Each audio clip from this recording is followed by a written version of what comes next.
कहानी का उन्वान है आखिरी खुदा।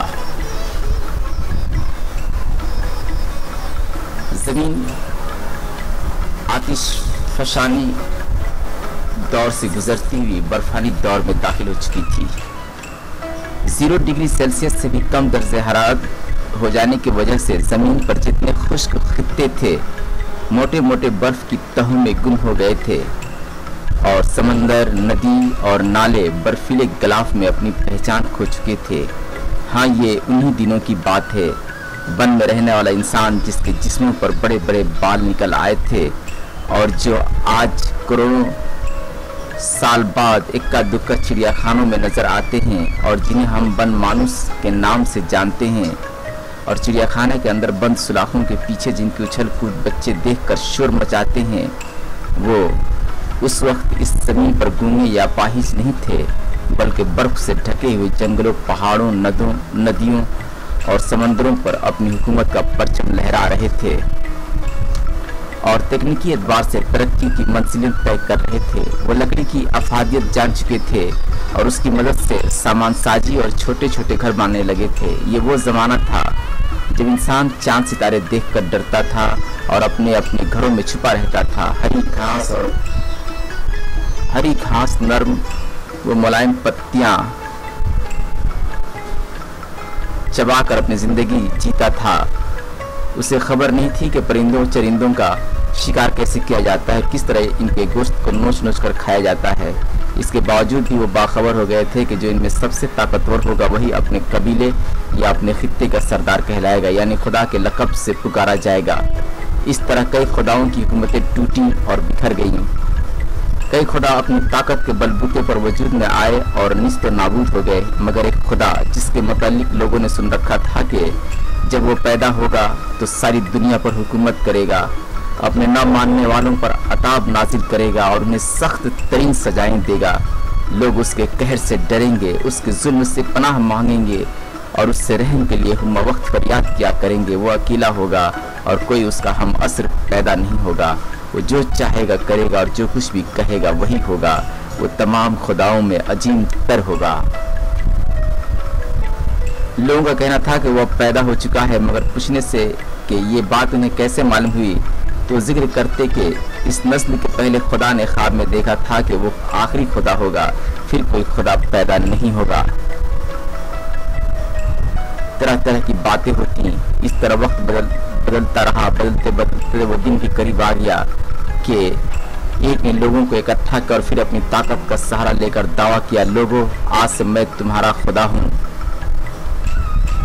तुम्हारा खुदा बूढ़ा हो चुका है और हमारी नस्ल में ये रवायत रही है कि जो कमजोर और नहीफ हो जाए वो इज्जत के साथ अपने दावे से दस्तबरदार हो जाए, अगर नहीं तो वो जंग के लिए तैयार हो जाए और उस वक्त तक लड़ता रहे जब तक कि कोई एक मर नहीं जाता। उसकी इस ऐलान पर लोगों ने मजाक उड़ाया और उसे सौदाई समझकर कहा, अपनी खैरियत चाहते हो तो इस खित्ते से कहीं दूर निकल जाओ, इससे पहले कि हमारा खुदा तुम्हारी गर्दन उड़ा दे। जाओ, भाग जाओ और किसी दूसरी जगह पनाह ले लो, क्योंकि हमारा खुदा तुमसे कहीं ज्यादा ताकतवर है और उसे अपनी बेपनाह ताकत पर मुकम्मल यकीन है।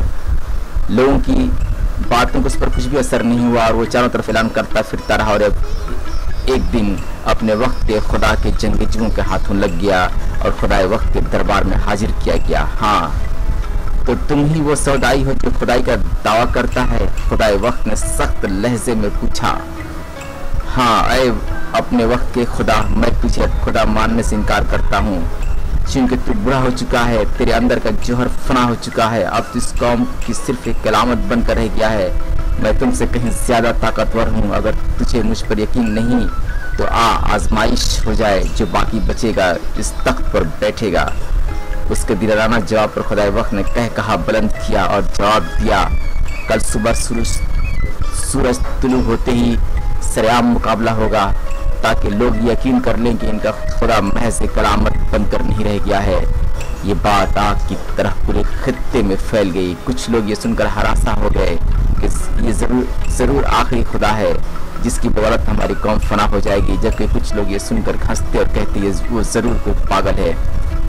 इस तरह बात से बातें चलती रहीं और वक्त गुजरते गुजरते इस मुकाम पर आकर रुक गया जहाँ एक खुदा था और दूसरा खुदाई का दावा करने वाला, दोनों एक दूसरे के आमने सामने खड़े खूनी निगाहों से देख रहे थे। अब और आवाम मुंतजिर के क्या होगा। देखते ही देखते दोनों एक दूसरे से जूझ गए। उठा पटक, दांत से काटा कुटी और नाखून से नोचा नोची शुरू हो गई। ये जंग चलती रही, दोनों खून में नहाते रहे कि देखते ही देखते बूढ़ा खुदा जमीन पर गिरा और दावेदार ने झट अपनी ताकत के बल पर उसके सीने को चाक कर दिया, उसके दिल को निकाल लिया। ये देखते ही चीखें बुलंद हो गई, कहीं से आहोसारी की आवाजें बुलंद हुई तो कहीं से तालियों की। पूरा खित्ता गम और खुशी की मिलीजुली आवाजों से गूंज उठा, नया खुदा जिंदाबाद, हमारा खुदा जिंदाबाद, जिंदाबाद, जिंदाबाद। फातेह ने खुदा का तख्त संभालते ही पूरे खित्ते को तरक्की की राह पर गामजन कर दिया। हर तरफ उसके जय जयकार की आवाज गूंजने लगी। लोगों की मसरतों में दिन ब दिन इजाफा होता गया कि अचानक फितरत ने अंगड़ाई ली, चले आने लगे। दरख्त और घास के बीच सब जज्सार उगाने में नाकाम होने लगे। उनमें भूखमरी शुरू हो गई। अब वो क्या खाएं, क्या पिए, कैसे जिए, इस तरह के सवालात ने उन्हें आग घेरा। और फिर यूं हुआ, कुछ ताकतवर मिलकर एक कमजोर को दबोचते और उसे नोच नोच कर खा जाते। ये मंजर देखकर खुदा भी परेशान हो गया, घबराया, ऐलान किया, बंद करो इस जुल्म को, वरना तुम्हारी नस्ल फना हो जाएगी। अगर कुछ बच भी जाएगी तो सानहे से गूंगी, बहरी और अपाहिज हो जाएगी। मगर उसकी बातों का लोगों ने कोई नोटिस ही नहीं लिया और ये सिलसिला चलता रहा। खुदा खून के आंसू रोता रहा कि एकाएक धमाके हुए, पूरी जमीन लरस कर रह गई। फिर भूचाल सा आ गया और देखते ही देखते जमीन की आबो हवा गर्म होने लगी। इतनी बड़ी जमीन तब्दीली ने इस कौम को फना के घाट ला खड़ा कर दिया। मगर कुछ फरार हो गए, मौत के बेरहम शिकंजी ने उन्हें मजबूरन बख्श ही दिया। मगर वो सब के सब गूंगे, बहरे और अपाहिज हो गए। आखिरी खुदा की बातें सच साबित हुई और करोड़ों साल बाद आज वो इस जमीन पर नुमाइश की चीज बनकर रह गए हैं। कहते हैं कि जब दोबारा बर्फानी दौर शुरू होगा तो फिर उनकी नस्लें परवान चढ़ेंगी, उनकी गोआई लौट आएगी और दोबारा उनकी हुकूमत कायम हो जाएगी।